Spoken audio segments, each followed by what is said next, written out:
I'm Katia. It's day 6 of my A Year Facing Fear, and today I was back at trapeze trying to conquer my fear of heights. For those of you who don't know me, I started trapezing a few months ago after having tried it 7 years because I've always been really petrified of heights, and it's something that I want to overcome, and I also want to use it to as a constant reminder that the things that we're scared of, we're actually scared of them because of the narrative we tell ourselves. And then once we actually do that thing, like jump off that platform, what we feel often is relief and freedom. I know for me, I am scared shitless still after however many weeks when I'm standing at the platform at trapeze.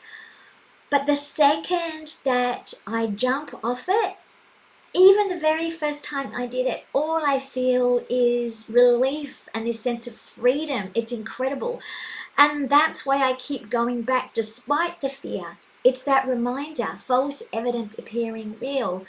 Fear often appears real because we're telling ourselves it's what we're scared of, and we can actually change that narrative. So today was about doing a one-handed takeoff, which scares the crap out of me. Everyone else does one hand, no ropes. I'm still attached. I'm in my baby harness. Just the actual thought of standing there and you on a 45-degree angle and you're pushing yourself out into the abyss, like it's like this, there's nothing there, and there's this feeling like you might fall and die.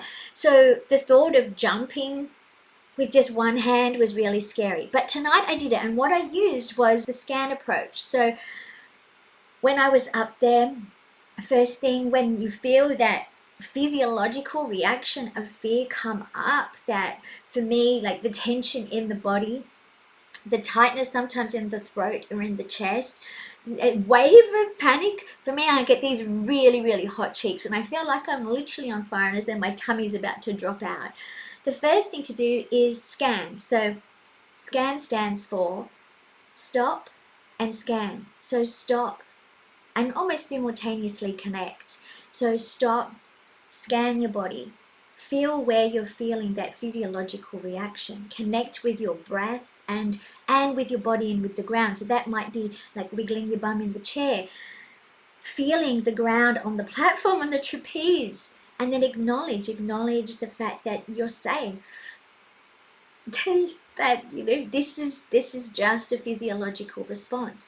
And then N stands for giving it a new narrative. So we know from the research that the physiological response we get when we're anxious, nervous, or scared, and when we're excited is the same. But what is different is the narrative or the story that we're telling ourselves. That's why some people can jump out of a plane and go woohoo, and other people feel like they're going to die or they pass out. And so for me, in that moment, I forgot about the reframing my nerves and I was just shitting myself. And so I froze. And so what happens in trapeze is they say ready, you bend your knees, and then they say hep, and then you jump. And so they said ready, hep. No, I didn't go. I just froze. And then they said ready, hep. I couldn't go. I think it was 3 times, and then they were reset, we'll start again. But then I stopped, used my scan approach, stop, scan, connect, acknowledge, new narrative, reframe those nerves as excitement. I've got this, the new narrative. Yes, I've got this. This is exciting. I'm going to do it. It's going to be fun. The second I let go, I'm going to love it. And I let go.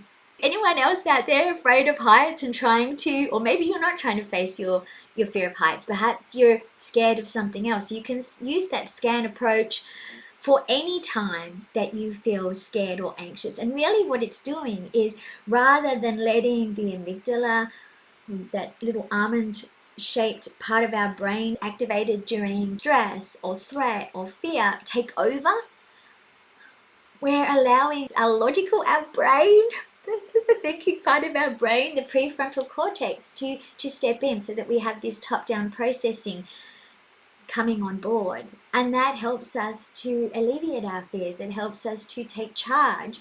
So we can actually hack and suppress that threat response.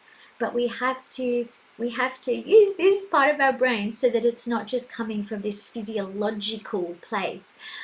I'd love to hear more about the types of fears that you're facing. I want to say thank you so much for sharing and joining me on this journey. Your comments and your support,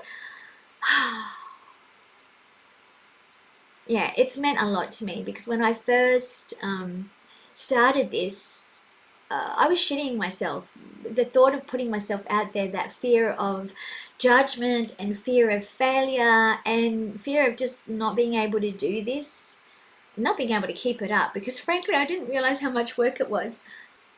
It made it actually really difficult to get started and to post the first video.